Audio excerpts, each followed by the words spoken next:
నేను ఐక్యరాజ్య సమితిలో పనిచేసినప్పుడు కూడా మాకు పొలిటికల్ క్లియరెన్స్ ఇచ్చారు. అంటే మన పాస్పోర్ట్ వాళ్లకు సరెండర్ చేస్తే భారత ప్రభుత్వం మనకు వైట్ పాస్పోర్ట్ ఇస్తారు. దాన్నే డిప్లొమాటిక్ పాస్పోర్ట్ అంటారు.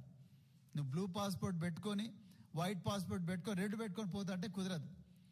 మీరు చీఫ్ మినిస్టర్ హోదాలో ఉన్నా, మేము ఉన్నతాధికారుల హోదాలో ఉన్నా, మన బ్లూ పాస్పోర్ట్ కంపల్సరీ అక్కడ విదేశాంగ శాఖకు కంపల్సరీ సరెండర్ చేయాల్సిందే.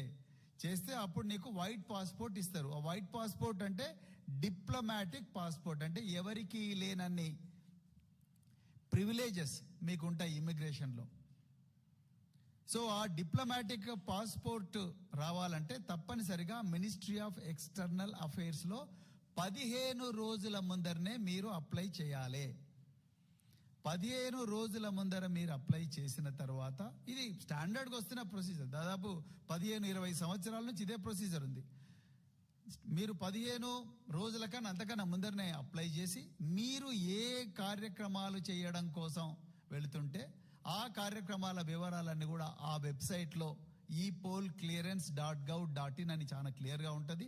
దాంట్లో మీరు అప్లోడ్ చేస్తే అది భారత విదేశాంగ శాఖకు పోయి వాళ్ళు అక్కడి నుంచి మీరు ఏ దేశాలకు పోతున్నారో ఆయా దేశాల రాయబార కార్యాలయాలకు వీటిని పంపించి వీళ్ళు నిజంగా పోతున్నవి మనకు విదేశాంగ విధానానికి అక్కడి దేశాల విధానానికి మనకి ఏమైనా కాన్ఫ్లిక్ట్ ఉందా, పరస్పర విభేదాలు ఉన్నాయా, దీనివల్ల భారత సార్వభౌమత్యానికి కానీ భారత ఆర్థిక వ్యవస్థకు కానీ లేకపోతే భారత రాజకీయ వ్యవస్థకు కానీ ఏమైనా ఇబ్బంది అవుతుందా, లేకపోతే దీనివల్ల లాభాలేంటి నష్టాలేంటని వాళ్ళు అక్కడుండే రాయబారులందరూ కూడా బేరీజు వేసిన తర్వాతనే పొలిటికల్ క్లియరెన్స్ వస్తుంది. దీనికి అంతటి కూడా టైం పడుతుంది. కాబట్టి 15 రోజుల ముందరనే మీరు అప్లై చేయమని చెప్తారు. అదేవిధంగా మనం ఏ ప్రాంతాలకు పోవాలనుకుంటున్నాం, ఎక్కడెక్కడ సందర్శించాలనుకుంటున్నాం, అదేవిధంగా ఎవరెవరిని కలవాలనుకుంటున్నాం, కలవడం వల్ల మనకు వచ్చే ప్రయోజనాలేంటి, ఏం ఎక్స్పెక్ట్ చేస్తున్నాం అనేది మనం ఇచ్చే అప్లికేషన్లోనే కంపల్సరీ రాయాలి. దాని తర్వాతనే పొలిటికల్ క్లియరెన్స్ వస్తుంది. పొలిటికల్ క్లియరెన్స్ వచ్చిన తర్వాతనే మీరు టికెట్లు బుక్ చేసుకుంటారు. ఎందుకంటే మీకు ఆల్రెడీ వీసా ఉండుంటుంది, అమెరికన్ వీసా ఉండుంటుంది, లండన్ వీసా ఉండుంటుంది. That's not a problem. So కానీ మీరు మల్టిపుల్ ఎంట్రీ వీసా ఉంటుంది కాబట్టి మీరు ఎప్పుడంటే అప్పుడు పోవచ్చు. మీరు వ్యక్తిగత హోదాలో పోతే ఎవరు ఆపరు. కానీ మీరు అధికారిక హోదాలో పోతున్నారు కాబట్టి ఈ సమస్యలు వస్తాయని పొలిటికల్ క్లియరెన్స్ అడుగుతారు. ఇది మ్యాండేటరీ ఎవరికైనా. మీరు నిన్న ప్రెస్ మీట్ పెట్టి ఏం చెప్పారు, కేటీఆర్ గారు, హరీష్ రావు గారు వాళ్లకు లండన్ పోవడానికి బీజేపీ ప్రభుత్వం ఇచ్చింది, మాకు మాత్రం ఇవ్వలేదు అంటున్నారు. అయ్యా రేవంత్ రెడ్డి గారు, మళ్ళీ నేను అంటున్నాను, మిమ్మల్ని ఎవరు గైడ్ చేస్తున్నారో నాకు అర్థం కావడం లేదు. మిమ్మల్ని గైడ్ చేస్తున్న అధికారులు ఎవరో వాళ్ళన్నా సరిగా చదువుకుంటున్నారో లేదో నాకు తెలవడం లేదు. కేటీఆర్ గారు, హరీష్ రావు గారు వాళ్ళు ఇప్పుడు మినిస్టర్లు కాదు, వాళ్ళు ప్రైవేట్ కెపాసిటీలో పోయినరు. కేటీఆర్ గారు చీఫ్ మినిస్టర్ కాదు. ఆయన నిజంగా చీఫ్ మినిస్టర్ అయితే మీలాగా ఇట్లా ఏమంటారు ఇంత హాఫజార్డ్గా ఉండదు, చాలా ఆర్గనైజ్డ్గా చేస్తారు. ఆయన గతంలో ఇండస్ట్రీస్ మినిస్టర్గా ఉన్నప్పుడు కానీ, లేకపోతే ఐటీ మినిస్టర్గా ఉన్నప్పుడు కానీ, మున్సిపల్ అండ్ అర్బన్ డెవలప్మెంట్ మినిస్టర్గా ఉన్నప్పుడు కానీ కేటీఆర్ గారు ఏ ఫారిన్ టూర్ పోయినా దానికి ఒక 3 నెలల ముందర నుంచే విపరీతమైన హోంవర్క్ ఉండేది. అక్కడ నుంచి డాక్యుమెంట్స్ అన్ని క్లియర్గా రావడం, దాని తర్వాత ఇక్కడ నుంచి ఐటినరీ చాలా కేర్ఫుల్గా తయారు చేయడం, ఢిల్లీలో ఒక లైజనింగ్ ఆఫీస్ పెట్టి వాళ్ళందరికీ minister of external affairs explain చేయడం, ఇవన్నీ చేసిన తర్వాతనే వారు పొలిటికల్ క్లియరెన్స్ వచ్చిన తర్వాతనే వెళ్ళేవాళ్ళు. సో ఇప్పుడు మీ విషయంలో ఏం జరిగింది, 15 రోజుల ముందర అప్లై చేయాల్సింది మీరు కేవలం 5 రోజుల లోపలే అప్లై చేశారు. అప్లై చేసిన తర్వాత మీకు యూకే విజిట్కు పర్మిషన్ దొరికింది, కానీ మీకు అమెరికన్ విజిట్కు పర్మిషన్ దొరకలేదు. అది కూడా ఎప్పుడు మీరు లండన్లో ఉన్నప్పుడు ఈ విషయం భారత ప్రభుత్వం మీకు చెప్పింది. ఇవాళ నా ప్రశ్న ఏంటంటే, మీరు అసలు ఏం అప్లై చేశారు?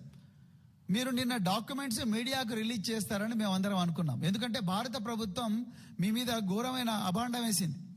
ఏమని, మీరు ముఖ్యమంత్రి హోదాలో చేయకూడని కార్యక్రమాలు అమెరికాలో చేస్తారన్న నెపంతోనే అనుమానంతోనే మేము మీకు పొలిటికల్ క్లియరెన్స్ ఇవ్వడం బంద్ చేశాము అని చెప్పి వాళ్ళు చెప్పారు. పొలిటికల్ క్లియరెన్స్ అంటే అది రాజకీయాల క్లియరెన్స్ కాదు, ఇది విదేశాంగ విధానానికి విభేదం కానీ లేకపోతే ఏమన్నా ఇబ్బంది అయ్యే క్లియరెన్సే దాన్ని పొలిటికల్ క్లియరెన్స్ అంటారు. మీరు దాంట్లో అనవసరంగా మీరు ప్రజలందరికీ కూడా మళ్ళీ తప్పుదో పట్టించే ప్రయత్నం చేశారు.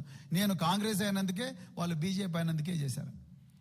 సో ఇక్కడ మీరు అసలు ఐటినరీ ఏమేమి అప్లోడ్ చేశారు, మీరు ఎవరెవరిని కలుస్తామని మీరు మీ న్యూయార్క్ బోస్టన్ ట్రిప్లో మీరు దాని గురించి రాశారు. అవి మీరు నిన్న మీడియాకు రిలీజ్ చేస్తామనుకున్నారు, కానీ మీరు దాని గురించి ఆ ఇన్అప్రాప్రియేట్ అనే ఆ పదం మీద మీరు మాట్లాడతారు అనుకున్నాం. మీరు ఆ ఇన్అప్రాప్రియేట్ అనే పదం మీద అసలు మాట్లాడలేదు.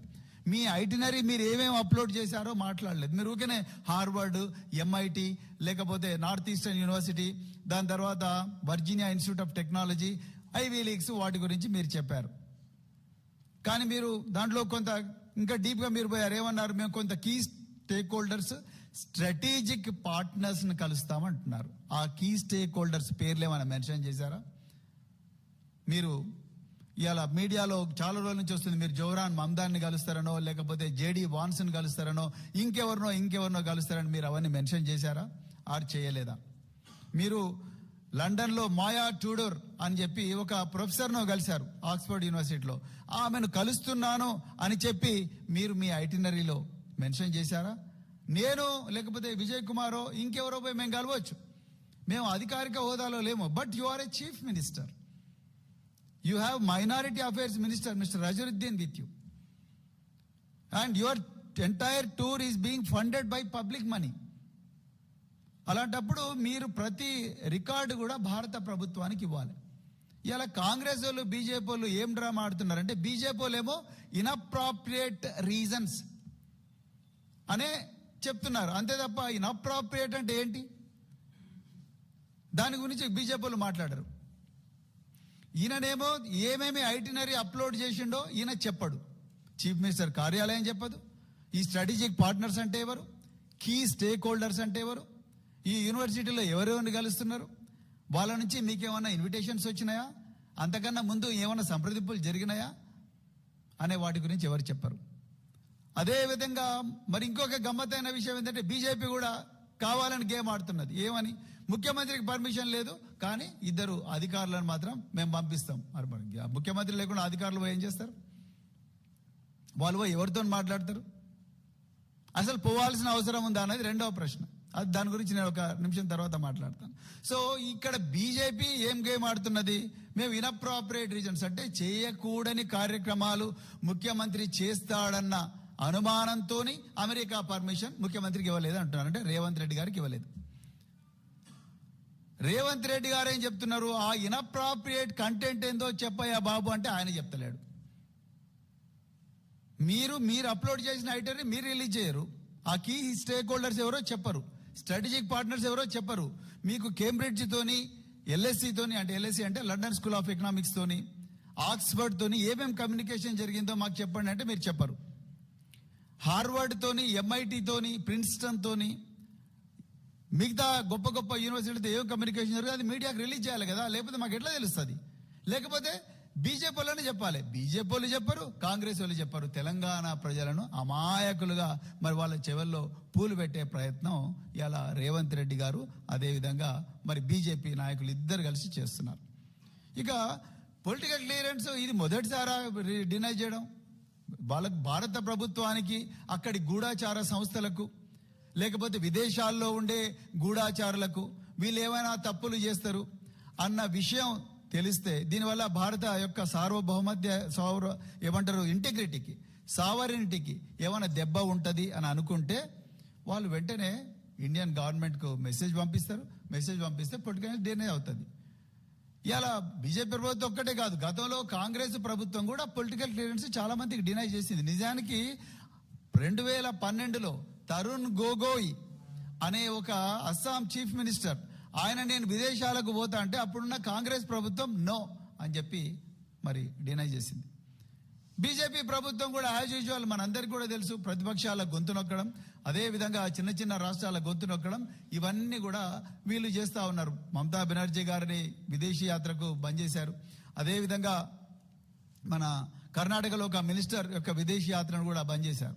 కానీ ఇవాళ తెలంగాణ ముఖ్యమంత్రి తెలంగాణ ఆత్మగౌరవం అని చెప్పేసి మరి 30 నెలల తర్వాత మొట్టమొదటిసారిగా తెలంగాణ పేరు తీస్తున్నారు తెలంగాణ ముఖ్యమంత్రిగా. మరి నేను ఇలా రేవంత్ రెడ్డి గారిని అడుగుతా ఉన్నాయా, తెలంగాణ ఆత్మగౌరవం గోదావరి జలాల విషయంలో అన్యాయం జరుగుతున్నప్పుడు మీకు ఎందుకు గుర్తుకు రాలేదు? కృష్ణా జలాల విషయంలో అన్యాయం జరుగుతున్నప్పుడు మీకు ఎందుకు గుర్తుకు రాలేదు?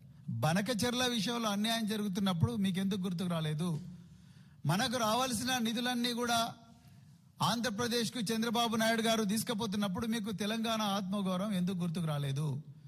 ఆంధ్రలో పనిచేసిన ఆదిత్యనాథ్ దాస్ ఏకంగా చంద్రబాబు నాయుడు గారు పంపిస్తే మీరు ఇక్కడికి వచ్చి తీసుకొచ్చి ఆయన ప్రముఖ నీటిపారుదల సలహాదారుగా వారిని పెట్టుకున్నారు కదా, అప్పుడు మీకు తెలంగాణ ఆత్మగౌరవం ఎందుకు గుర్తుకు రాలేదు?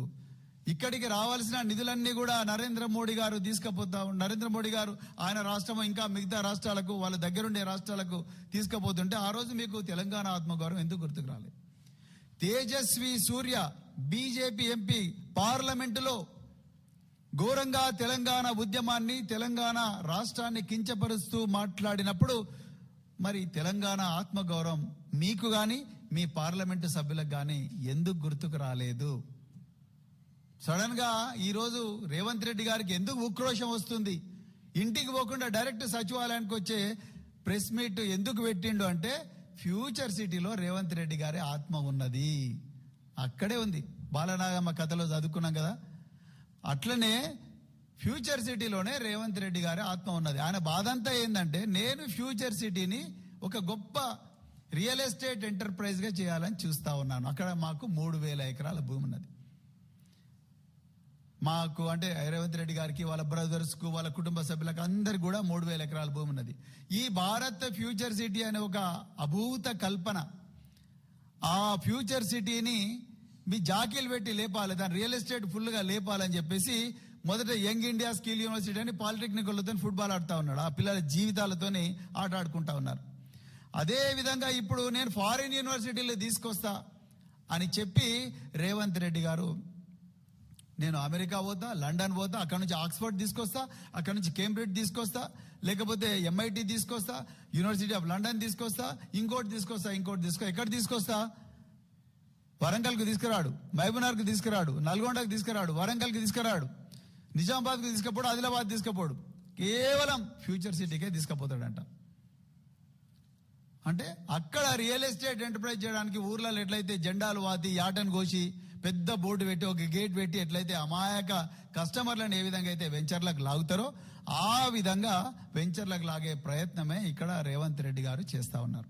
ఇక నేను ఈ యూనివర్సిటీల గురించి మాట్లాడతా. అయ్యా రేవంత్ రెడ్డి గారు, మళ్ళీ మీరు చెవిలో పూలు పెట్టకండి, దయచేసి ప్రజలకు నిజాలు చెప్పండి. మీరు నిన్న కూడా అన్నారు నేను హార్వర్డ్లో చదువుకున్నా, ఓకే, తర్వాత కేటీఆర్ గారి పిల్లలు హార్వర్డ్లో చదువుకున్నారు, అదే విదేశాల్లో చదువుకుంటున్నారు, హరీష్ రావు గారు చదువుకుంటున్నారు, అదే హరీష్ రావు గారి పిల్లలు చదువుకుంటున్నా ఉన్నారు. ఓకే, మరి మీరు ఇంతకుముందు ఏమన్నారండి? కేటీఆర్ గారు అమెరికాలో చదువుకుంటే చిప్పలుగా అడుగుతున్నారు అని అన్నారు. చిప్పలుగా అడుగొచ్చినా ఎన్నో పబ్లిక్ మీటింగ్లో చెప్పించారు. మరి మీరు హార్వర్డ్లో 1 వీక్ చదువుకున్నారు, మరి మీరు కూడా చిప్పలుగా అడిగినట్టేనా? అది ₹1 కోటి ప్రభుత్వ ఖర్చుతో పోయి హార్వర్డ్కు మీరు చిప్పలు అడిగినట్టు అనుకోవాలనా మరి తెలంగాణ ప్రజలందరూ కూడా? ఇక ఇంకొక విషయం, అసలు ఈ యూనివర్సిటీలు వాళ్ళ దేశాన్ని వదిలిపెట్టి విదేశాలకు వస్తాయా? ఆ విషయంలో కూడా మీరు నిజాలు ప్రజలకు చెప్పలేదు. ఎంతసేపు మీరు ఏమంటున్నారు? తెలంగాణలో ఉండే SC, ST, BC మైనారిటీ పిల్లలందరికీ కూడా ప్రపంచ స్థాయి విద్య ఇవ్వాలని చెప్పి నేను కష్టపడుతుంటే భారత ప్రభుత్వం నా పర్యటనకు అడ్డుకట్ట వేస్తుంది అని అంటున్నారు. నిజానికి హార్వర్డ్ నేను కూడా అక్కడే చదువుకున్నా. రేవంత్ రెడ్డి గారు, నేను master of public administration degree చేసిన, మేసన్ ఫెలోను, భారత ప్రభుత్వం ఇచ్చిన స్కాలర్షిప్తోనే పోయినా. 2012 సంవత్సరంలో భారతదేశంలో 3 ఆఫీసర్లను సెలెక్ట్ చేసిండ్రు, అందులో నేను ఒకరిని. భారత ప్రభుత్వం స్కాలర్షిప్ ఇచ్చి పంపించింది నాకు. సో నేను కూడా అక్కడే చదువుకున్నా. హార్వర్డ్ 385 సంవత్సరాల చరిత్రలో ఎప్పుడు కూడా బోస్టన్ తప్ప వేరే క్యాంపస్ ఓపెన్ చేయలేదు. మాసాచ్యూసెట్స్ ఇన్స్టిట్యూట్ ఆఫ్ టెక్నాలజీ MIT వాళ్ళు ఓపెన్ గా చెప్పారు, మేము MIT బోస్టన్ తప్ప ఎక్కడ కూడా క్యాంపస్ ఓపెన్ చేయడం లేదు. మూడవది కేంబ్రిడ్జ్ యూనివర్సిటీ కూడా మేము లండన్లో తప్ప ఎక్కడ కూడా క్యాంపస్ ఓపెన్ చేయడం లేదు. దాదాపుగా 900 సంవత్సరాల చరిత్ర ఉన్న ప్రపంచంలోనే అత్యంత పురాతనమైన ఆక్స్ఫర్డ్ యూనివర్సిటీ, ఆ ఆక్స్ఫర్డ్ యూనివర్సిటీ కూడా వాళ్ళు ప్రపంచంలో ఆక్స్ఫర్డ్ అనే ప్లేస్లో, అంటే ఆ యూనివర్సిటీ ఉండే ప్లేస్ తప్ప వేరే చోట ఎక్కడ కూడా మేము యూనివర్సిటీ ఓపెన్ చేయడం లేదు అని వాళ్ళు చాలా క్లియర్గా చెప్పారు. మీరు ఐవీ లీగ్స్ అంటున్నారు, అంటే Harvard, Princeton, Yale, Dartmouth, Brown, Columbia, Cornell, ఈ కాలేజెస్ ఏవి కూడా, ఈ యూనివర్సిటీలు వాళ్ళ యూనివర్సిటీ క్యాంపస్ నుంచి బయటికి రావు. రేవంత్ రెడ్డి గారు, మీకు మీ ఆఫీసర్లు ఎందుకు చెప్పలేదో నాకు తెలియదు. చాలా ఓల్డ్ యూనివర్సిటీస్ ఈ ప్రపంచంలో 200-300 సంవత్సరాల వయసున్న ఈ యూనివర్సిటీలు వేరే దేశాల్లో ఎక్కడ కూడా క్యాంపస్లు పెట్టరు. మీరు కేవలం వాళ్ళని డైరెక్ట్గా హెలికాప్టర్ మీద నుంచి తీసుకొచ్చి ఫ్యూచర్ సిటీలో ల్యాండ్ చేయాలని చూస్తా ఉన్నారు. ఇంపాసిబుల్. ఎందుకు ఈ విషయం ప్రజలకు చెప్పడం లేదు? మీకు హార్వర్డ్కు మధ్యలో జరిగిన కమ్యూనికేషన్ ఏంటి? మీకు MITకి మధ్యలో జరిగిన కమ్యూనికేషన్ ఏంటి? ఇంకా ఇంకొక విషయం ఏంటంటే, ఇది ఎండాకాలం, మనకి ఇక్కడ వానాకాలం, అమెరికాలో ఎండాకాలంలో ఎవరుంటారండి ప్రొఫెసర్లు? వాళ్ళది సెప్టెంబర్ 1st స్టార్ట్ అయితే ఫాల్. ఇప్పుడు పోయి ఏం చేస్తారు మీరు అక్కడ? ఎండాకాలంలో యూనివర్సిటీలన్నీ వెకేషన్, అందరు ప్రొఫెసర్లు వేరే వేరే దేశాలకు పోతారు. ఇప్పుడు పోయి మీరు అక్కడ పోయి చేసేది ఏమున్నది? సో దాని మీద కూడా మీరు నిన్న మాట్లాడతారనుకున్నాం, మాట్లాడలేదు. ఇక మీరు అసలు మనం ఎగ్జాంపుల్గా ఎవరిని తీసుకోవాలి? మన ఏషియా దేశాలను తీసుకోవాలి. మీరు అన్నారుగా, చాలా ఉక్రోషంతో అన్నారు, ఇవాళ నేను SC, ST, BC మైనారిటీ విద్యార్థులను అద్భుతంగా డెవలప్ చేయాలనుకుంటున్నా, కానీ ఈ ప్రభుత్వం నన్ను, భారత ప్రభుత్వం ఆపింది అని అంటున్నారు కదా. భారత ప్రభుత్వం 100 విషయాల్లో తెలంగాణకు అన్యాయం చేసింది. బీజేపీ, కాంగ్రెస్ దొందే. మీరు ఘోరంగా వాళ్ళు అన్యాయం చేసిర్రు, మీరు అన్యాయం చేసిర్రు. కానీ మీరు నిన్న మాట్లాడింది, నేను ఈ విధంగా ఈ వీళ్ళందరినీ కూడా విదేశీ విద్య ఇచ్చి గొప్పగా డెవలప్ చేయాలనుకుంటుంటే మీరు నన్ను ఆపుతున్నారన్నారు. రేవంత్ రెడ్డి గారు, నేను మీకు ఒక విషయం చెప్తా. తెలంగాణకు మణిరత్నం లాంటి యూనివర్సిటీ ఏంటయ్యా అంటే ఉస్మానియా. ఎందుకంటే ఓల్డెస్ట్ యూనివర్సిటీ. మీరు ఉస్మానియా క్యాంపస్కు ఆగస్టు 25వ తారీఖు నాడు ఒక స్టేట్మెంట్ ఇచ్చిండ్రు. నేను ఉస్మానియా క్యాంపస్ను 1000 కోట్లతో డెవలప్ చేస్తా అని చెప్పి ఠాగూర్ ఆడిటోరియంలో మీరు డిసెంబర్ 25 నాడు పోయి చెప్పిర్రు. ఆ రోజు ప్రొఫెసర్ కాసిం కూడా ఓహో మీరు అసలు చాలా గొప్ప వాళ్ళు, ఇక మీరు అసలు ఈ యూనివర్సిటీ చరిత్రలోనే ఇంత గొప్ప జరగలేదని చెప్పి మీకు పాలాభిషేకాలు కూడా చేసిండ్రు అక్కడ. ఎప్పుడు? ఆగస్టు 25 నాడు మీరు అనౌన్స్మెంట్ చేసిండ్రు. డిసెంబర్ 25 నాడు 10-25 నాడు మీరు ఒక డ్రాఫ్ట్ మాస్టర్ ప్లాన్ కూడా చేసి దానికి ఒక QR కోడ్ కూడా చేసి స్కాన్ చేసుకోండి, యూనివర్సిటీ ఇంత అద్భుతంగా తయారవుద్దు అన్నారు. బాగుంది. మార్చి 2026 నాడు university vice chancellor professor Kumar మీకు పబ్లిక్ గా థ్యాంక్స్ చెప్పిండు. బడ్జెట్ లో మా యూనివర్సిటీకి 1000 కోట్లు కేటాయించినందుకు ముఖ్యమంత్రి గారికి ధన్యవాదాలు. ఆయన కూడా అందరిలాగానే పాలాభిషేకాలు చేసిండు. కానీ మే 2026 నాడు ఇదే ఆర్ట్స్ కాలేజ్ ప్రొఫెసర్ అయిన, ప్రిన్సిపల్ అయిన ప్రొఫెసర్ కాసిం మాకు ఒక పైసా కూడా రాలేదు అన్నాడు. రేవంత్ రెడ్డి గారు, మీరు నిజంగా SC, ST, BC మైనారిటీ వర్గాలకు న్యాయం చేయాలనుకుంటే, ఎవరైనా కానీ వాళ్ళొక్కరే కాదు అందరు తెలంగాణ బిడ్డలకు న్యాయం చేయాలనుకుంటే మీరు ఉస్మానియాని డెవలప్ చేయండి కదా, కాకతీయని డెవలప్ చేయండి కదా, MGUను డెవలప్ చేయండి కదా, పాలమూరును డెవలప్ చేయండి, తెలంగాణ యూనివర్సిటీ నిజామాబాద్లో ఉంది దాన్ని డెవలప్ చేయండి. వాళ్ళకి డబ్బులు ఇవ్వండి. వాళ్ళకి డబ్బులు ఇవ్వకుండా వాళ్ళకి ఇవ్వాల్సిన డబ్బులన్నీ తీసుకుపోయి ఫ్యూచర్ సిటీలో పెడతావు. ఆ సీఎం రమేష్కి ఇచ్చి 4000 కోట్లు. దాని తర్వాత 111 రూపాయలతో 111 కోట్లతో హెలికాప్టర్ కొనుక్కుంటారు. ఇప్పుడేమో డైరెక్ట్ లండన్, అమెరికా పోతా అంటారు. మీరు ముందు ఆ యూనివర్సిటీని ఉస్మానియాని డెవలప్ చేయండి. ఉస్మానియాలో ఫ్యాకల్టీ మీద ఇన్వెస్ట్ చేయండి. ఆ ఫ్యాకల్టీ మెంబర్స్ని పంపించండి వేరే యూనివర్సిటీలకు, వాళ్ళు ట్రైన్ అయ్యి వస్తారు.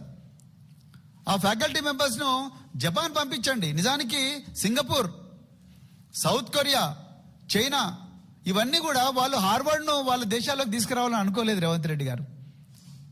హార్వర్డ్, ఎంఐటీనో, ఆక్స్ఫర్డ్, కేంబ్రిడ్జో ఆ యూనివర్సిటీలు ఉన్న పలంగా లేపి ఇంకో క్యాంపస్ మా దేశాల్లో పెట్టండి అని చైనా అధ్యక్షుడు అని లేదు, జపాన్ ప్రైమ్ మినిస్టర్ అని లేదు, సింగపూర్ ప్రైమ్ మినిస్టర్ అని లేదు. వాళ్ళు ఏం చేసిన ఎరికైనా వాళ్ళ యూనివర్సిటీల, వాళ్ళ దేశంలో ఉండే యూనివర్సిటీల్లో ఉండే ప్రొఫెసర్ల మీద విపరీతంగా ఖర్చు పెట్టిండ్రు, విద్యార్థుల మీద ఖర్చు పెట్టిండ్రు, విపరీతంగా డబ్బులు పెట్టిండ్రు. చైనా అయితే ఏం చెప్పింది, మీరు మా దేశంలో యూనివర్సిటీ క్యాంపస్ పెట్టాలంటే ముందు మా క్యాంపస్లలో ఇన్వెస్ట్ చేయండి,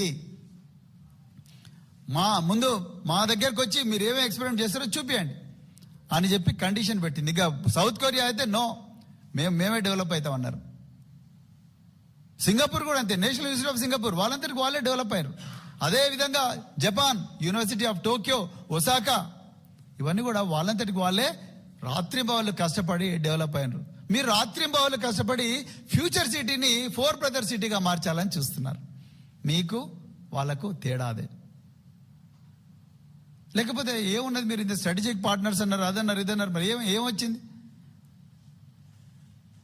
సో అందుకొరకు మేము ఏమి డిమాండ్ చేస్తున్నామయ్యా అంటే మీరు దయచేసి నిజాలు చెప్పండి, అంతే తప్ప తెలంగాణ ఆత్మగౌరవం ఇక మీరు కార్యాచరణ ఇచ్చిండ్రు. అందరు కూడా ప్రజలు, ప్రజాస్వామికవాదులు, పార్టీలకు అతీతంగా దయచేసి గ్రామీణ ప్రాంతాలకు పోయి ఇవాళ నా ఒక్కనికే కాదు తెలంగాణ ఆత్మగౌరవానికి దెబ్బ అన్నది. తెలంగాణ ఆత్మగౌరవానికి మీరు ముఖ్యమంత్రి అయినాడే మీరు దెబ్బ కొట్టిరు. మీరు తెలంగాణ తల్లి విగ్రహాన్ని మార్చిన రోజే తెలంగాణ ఆత్మగౌరవానికి దెబ్బ కొట్టారు. తెలంగాణ ఉద్యమంలో ఉద్యమకారుల మీద మేము తుపాకీ ఎక్కువ పెడతా అన్నప్పుడే మీరు తెలంగాణ ఆత్మగౌరవానికి దెబ్బ కొట్టిండ్రు. తెలంగాణ మీద కుట్రలు కుతంత్రాలు చేసిన పక్క రాష్ట్రం వల్ల అధికారులందరినీ కూడా మీ దగ్గర పెట్టుకున్నప్పుడే మీరు తెలంగాణ ఆత్మగౌరవానికి దెబ్బ కొట్టిండ్రు. ఇలా మీ 4 బ్రదర్ సిటీకి ఆక్స్ఫర్డ్ క్యాంపస్ రాలేదనో, లేకపోతే కేంబ్రిడ్జ్ క్యాంపస్ రాలేదనో, లేకపోతే దానికి మీకు పర్మిషన్ దొరకలేదు వరకు సడన్ గా ఈరోజు మీకు తెలంగాణ ఆత్మగౌరవం అనేది గుర్తుకొచ్చింది రేవంత్ రెడ్డి గారు. సో అందుకొరకు దయచేసి తెలంగాణ ప్రజలను దృష్టి మరలించే ప్రయత్నాలు చేయకండి. అదేవిధంగా బీఆర్ఎస్ నాయకుల మీద అనవసరమైన అబండాలు చేయకండి. కేటీఆర్ గారు కానీ, హరీష్ రావు గారు కానీ వాళ్ళ వ్యక్తిగత హోదాలో విదేశాలకు వెళ్ళిండ్రు, అది వాళ్ళ హక్కు, రాజ్యాంగం ఇచ్చిన హక్కు. మీరు కూడా వ్యక్తిగత హోదాలో అమెరికా పోతే ఎవరు ఆపలేదు. మీరు విద్యార్థిగా అమెరికా పోయినరు, ఎవరైనా ఆపినరా? మీతో పాటు దోస్తులు మీ ఫహీం ఖురేషి, రోహన్ రెడ్డి, చామల కిరణ్ కుమార్ రెడ్డి వీళ్ళందరూ వచ్చి మరి వాళ్ళు బోస్టన్లో ఏమేం చేసిండ్రో ఏందో, మరి భారత గూఢచార సంస్థలకు మరి ఏమి ఇన్ఫర్మేషన్ పోయిందో వాళ్ళు ఇలా మీ అధికారిక పర్యటన కూడా మిమ్మల్ని ఒక్కరినే ఆపి అధికారులు మాత్రం పంపించిందంటే దీంట్లో ఏదో లోతైన కారణం ఉంది. అది మీరన్నా చెప్పాలి, లేకపోతే బీజేపీ అన్న చెప్పాలి, లేకపోతే మీరైనా మీ టూర్ షెడ్యూల్ రిలీజ్ చేయండి మీడియాకు, లేకపోతే బీజేపీ అన్న you must tell what is so inappropriate about the visit of honourable CM mister Revanth Reddy of Telangana. ఆ రెండింటిలో ఎవరో ఒకటి చెప్పాలి. మీరు చెప్తలేరు, వాళ్ళేమో అక్కడ కూర్చొని మాట్లాడుతున్నారు, మీరేమో సచివాలయం కూర్చొని మాట్లాడుతున్నారు. అందుకొరకు ప్రజలకు నిజాలు చెప్పాలని, మరి ఈ పొలిటికల్ క్లియరెన్స్ అనేది మీరేదో పొలిటికల్ అని రాజకీయ కోణంలో చూస్తున్నారు. Political clearance is only administrative procedure. అది అధికారులకు కూడా పొలిటికల్ క్లియరెన్స్ అంటారు, అంతే తప్ప ఇంకోటి కాదు. ఇప్పుడు మీరు మాజీ చీఫ్ సెక్రటరీ, మీ ప్రధాన అడ్వైజర్ రామకృష్ణరావు గారు పోయారు, ఆయన అధికారి, కానీ ఆయన కూడా పొలిటికల్ క్లియరెన్సే. ఆయనతో పాటు పోయిన అధికారులు ఎవరైతే ఉన్నారో వాళ్ళకు కూడా పొలిటికల్ క్లియరెన్సే. So political clearance is not about politics Revanth Reddy garu, it is about the procedure. Foreign పాలసీకి ఏమైనా తేడాలు వస్తే ఆ ప్రొసీజరల్ వయలేషన్ కోసం దేశానికి ఆ విదేశాంగ విధానానికి అడ్డుకట్ట వేసే పరిస్థితి ఉంటుంది, అంటే దానివల్ల ఇబ్బంది అయ్యే పరిస్థితి ఉంటుందనే మినిస్ట్రీ ఆఫ్ ఎక్స్టర్నల్ అఫైర్స్ ఇది చేస్తుంది. అదేవిధంగా ఈ విదేశాల పర్యటనలు ఏవైనా కూడా రాజ్యాంగం మినిస్ట్రీ ఆఫ్ ఎక్స్టర్నల్ అఫైర్స్కే ఇచ్చింది, అంటే భారత ప్రభుత్వానికే అధికారం ఇచ్చింది, రాష్ట్రాలకు అధికారం ఇవ్వలేదు. ఎందుకంటే దేశం యొక్క సార్వభౌమత్యాన్ని దృష్టిలో పెట్టుకొని. కానీ రాష్ట్రాలు ఏవైతే కంటిన్యూస్గా ఇంతకుముందు కేటీఆర్ గారు 100 సార్లు ఈ రాష్ట్రానికి ఇన్వెస్ట్మెంట్ కోసం, ఈ రాష్ట్రానికి కొత్త కంపెనీలు తీసుకురావడం కోసం రకరకాల దేశాలు తిరిగారు, కానీ వారికి ఎప్పుడు ఇబ్బంది కలగలేదు కదా. మరి మీకెందుకు కలిగింది? ఎందుకంటే మీరు షెల్ కంపెనీల కోసం పోతున్నారు. మీరు మీ ఐటినరీలో యూత్ కాంగ్రెస్ చూడండి, August 26 New York, Indian overseas Congress USA meet and greet. మీరేమో ప్రభుత్వ డబ్బులతో పోతారు రేవంత్ రెడ్డి గారు, అక్కడ పోయేమో మీ కాంగ్రెస్ వాళ్ళు Indian overseas Congress USA meet and greet అంటే మీ పార్టీ కార్యక్రమాలు నడిపిస్తారు. హౌ ఇస్ ఇట్ పాసిబుల్ అండి? ఎట్లా చేస్తారు? మీ అధికారులు ఎవరైనా పోయి వాళ్ళ ఇష్టమైన కార్యక్రమాలు చేసుకుంటే మీరు ఊరుకుంటారా? మీరే అన్నారు భారత రాయబార కార్యాలయం మొత్తం మానిటర్ చేస్తాను. మరి ఎట్లా మిస్ అయింది? ఇది ఎట్లా మిస్ అయింది? మీరు మాయా టుడోర్ అనే ఒక ప్రొఫెసర్ను కలుస్తారన్న విషయం భారత ప్రభుత్వానికి చెప్పారా? సో ఈ విషయాలన్నిటి మీద కూడా మరి ఇప్పటికి కూడా రేవంత్ రెడ్డి గారు సమాధానాలు ఇవ్వలేదు. మరి రేవంత్ రెడ్డి గారు లేకపోతే వాళ్ళ అఫీషియల్ స్పోక్స్ పర్సనో లేకపోతే సీఎం ఆఫీస్ నుంచో లేకపోతే సిపిఆర్ఓనో లేకపోతే వాళ్ళ నాయకుడో ఎవరో ఒకరు మరి ఇవ్వాలి. ఎందుకంటే మీరు ఈ బడే బాయ్ చోటే బాయ్ డ్రామా చాలా అద్భుతంగా నడుస్తూ ఉన్నది. మీరు మొన్నటి వరకు బీజేపీ నాయకులను కాపాడింది మీరే. బీజేపీ నాయకుడు ఒక మైనర్ నాయకుడి కొడుకు మైనర్ బాలికను ఘోరంగా అత్యాచారం చేస్తే ఆయనను 9 రోజులు చట్టానికి దొరకకుండా కాపాడింది మీరే. బీజేపీ నాయకుల మీద ఏం కేసులు జరగకుండా కాపాడింది మీరే. ఇప్పుడు లేటెస్ట్ గా జనసేన ఎంపీ లింగమనేని రమేష్ కొడుకు ఓపెన్ గా ఇదే దుర్గం చెరువు దగ్గర ఆస్టన్ మార్టిన్ కారులో వచ్చి యాక్సిడెంట్ చేసి ఒక 18 సంవత్సరాల అమ్మాయిని మరి యాక్సిడెంట్ చేసి చంపేస్తే అతన్ని అరెస్ట్ చేయకుండా ఆపింది మీరే. మరి ఇన్ని చేసుకుంటా మళ్ళీ సడన్ గా ఇవాళ మీ ఫోర్త్ సిటీకి యూనివర్సిటీలు రాలేదనే ఆక్రోశం అనేది మరి చేస్తున్నారు. ఇది కరెక్ట్ కాదు. మా అందరికీ మేము కళ్ళలో మరి ఏమంటారు, మేము కళ్ళు మూసుకొని లేము రేవంత్ రెడ్డి గారు. అందుకొరకు దయచేసి మీరు ఈ విషయాలను కూడా ప్రజలకు చెప్పాలని చెప్పి కోరుకుంటూ, మరి యూనివర్సిటీలను మీరు డెవలప్ చేయాలనుకుంటే ముందు ఉస్మానియా క్యాంపస్ కానీ మిగతా క్యాంపస్లు అన్నిటికీ కూడా ముందు డబ్బులు ఇవ్వండి. మీరు పోయి విద్యాశాఖ మంత్రిగా క్యాంపస్లలో కూర్చోండి. ఆకునూరి మురళీ కమిషన్ విచిత్రం ఏంటంటే ఈ Telangana education commission 2026 Akunuri Murali commission ఆయన రిపోర్ట్ లో ఎక్కడ కూడా మీ హార్వర్డ్ పర్యటన, మీరు హార్వర్డ్ లో చదువుకున్న విషయాన్ని, అక్కడ నేర్చుకున్న విషయాలను ఆయన ప్రస్తావించలేదు.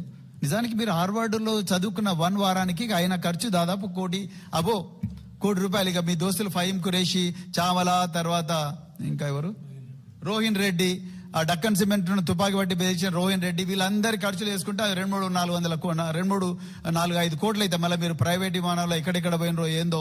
సో ఇవన్నీ తెలుసుకుంటే 4-5 కోట్లు అవుతాయి. మరి వీటన్నిటికీ మరి పైసలు ఎక్కడి నుంచి వస్తున్నాయి? వీటన్నిటి గురించి ఆకునూరి మురళి గారు ఎక్కడ కూడా మాట్లాడలేదు.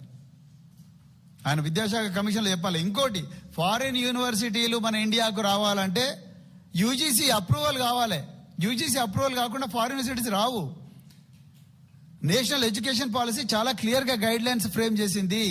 ఏ యూనివర్సిటీ రావాలన్నా కనీసం యూజీసీకి ముందు వాళ్ళు అప్లై చేసుకోవాలి. Foreign higher education in India అనే పోర్టల్ ఉంటుంది. ఆ పోర్టల్లో అప్లై చేసుకుంటే 2.5 నుంచి 3 సంవత్సరాలు పడుతుంది. అప్పుడే లెటర్ ఆఫ్ ఇంటెంట్ ఇవన్నీ వస్తాయి. ఇవన్నీ మాకు తెలియదా? ప్రజలకు మీరు తెలవకుండా కేవలం మీరు పొలిటికల్ యాంగిల్లోనే పొలిటికల్ క్లియరెన్స్ ఇస్ డిక్లైన్డ్ అంటే అందరూ దీని గురించి నిజమైన పాపం ఆయన కాంగ్రెస్ వాళ్ళు బీజేపీ అందుకొరకే పొలిటికల్ క్లియరెన్స్ డిక్లైన్డ్, పాపం అన్యాయం చేసిండ్రు అని నిజంగా మా చూసేవాళ్ళకి ఎవరు అమ్మాయిలకైతే నిజంగా బీపీ పెరుగుతారే మా ముఖ్యమంత్రిని తెలంగాణ ముఖ్యమంత్రి ఇట్లా చేసిండ్రు అని. అసలు విషయం అందుకొరకే కేటీఆర్ గారు ఎప్పుడు అంటుంటారు, రేవంత్ రెడ్డి చెప్పే ప్రతి స్కీమ్ వెనక కూడా ఒక స్కామ్ ఉంటుంది. అంటే దీనికి కూడా ఒక స్కామ్ ఉందని చాలా క్లియర్ గా అర్థమైపోయింది. అందుకొరకు ఈ స్కాములు బంద్ చేయండి, ప్రజలకు నిజాలు చెప్పండి. తెలంగాణ ప్రజల ఆత్మగౌరవం నిజంగా కాపాడి ఉంటే మీరు నిజంగా అర్జెంటుగా రాజీనామా చేయాలి. ఈ నైతిక బాధ్యత వస్తూ రాజీనామా చేయాలి. అప్పుడే నిజంగా తెలంగాణ పిల్లల ఆత్మగౌరవం మళ్ళీ ఒకసారి మరి రెస్టోర్ అవుతుందని చెప్తూ, మరి ఈ అవకాశం ఇచ్చిన మీడియా మిత్రులందరికీ కూడా హృదయపూర్వక ధన్యవాదాలు చెప్తూ, జై తెలంగాణ, జై కే.